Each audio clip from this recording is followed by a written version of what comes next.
Magandang gabi, Philippine Air Force. Narito ako para sa magiging lagay-atayan ng panahon ngayong gabi ng Sabado, 08 August 2026. Kaninang alas 4 ng hapon, itong si Typhoon Dolphin na nasa labas ng Philippine Air Responsibility ay huling namataan sa layong 825 km northeast of extreme northern Luzon na may lakas na hangin na 150 km per hour at umaabot hanggang 185 km per hour. At ito ay kasalukuyang kumikilos west-southwestward at 15 km per hour.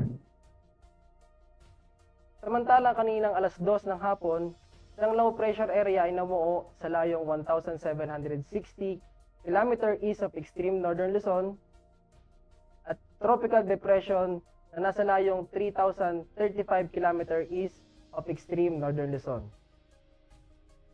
Samantalang ang southwest monsoon o hanging habagat ay patuloy na umiiral sa Luzon at Visayas. Dahil dito, ang hilagang kanlurang bahagi ng Luzon, ganoon din ang Mindoro ay makakaranas ng monsoon rains, samantalang ang Batanes, Babuyan Islands, Isabela at Palawan ay makakaranas ng maulap na kalangitan na may kalat-kalat na pag-ulan, pagkulog o pagkidlat.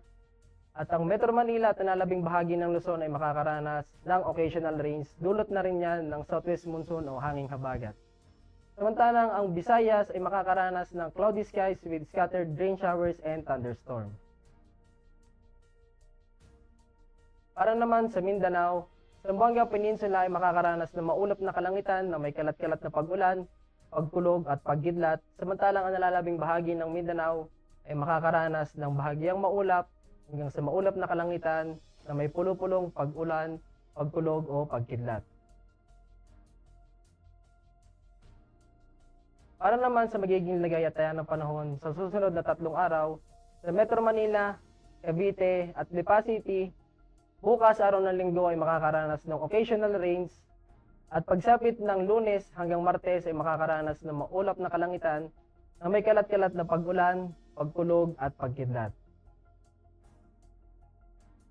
Para naman sa Angeles, bukas at sa Lunes ay makakaranas ng occasional rain at pagsapit ng Martes ay makakaranas ng maulap na kalangitan na may kalat-kalat na pag-ulan, pagkulog at pagkidlat.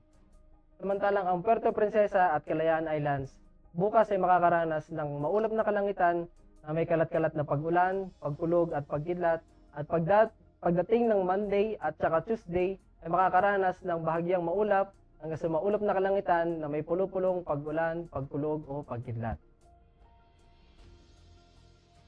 Para naman sa Mactan, Zamboanga at sa Davao City, bukas hanggang Martes ay makakaranas ng bahagyang maulap hanggang sa maulap na kalangitan na may pulo-pulong pag-ulan, pagkulog o pagkidlat. Ang araw ay lumubog kaninang 06:23 ng hapon at muling sisikat bukas ng 05:41. Para naman sa ating moon illumination, meron tayong 15% decreasing. Para manatiling updated sa ating weather update, i-follow lamang ang aming social media accounts. Sa ngalan ng aming Commanding Officer, Colonel Hermelino T. Calubiran Jr., Philippine Air Force General Staff Corps, ako po si A1C Jester C. Banaag, Philippine Air Force, Weather Forecaster ng Air Force Weather Center. Muli, maraming salamat po.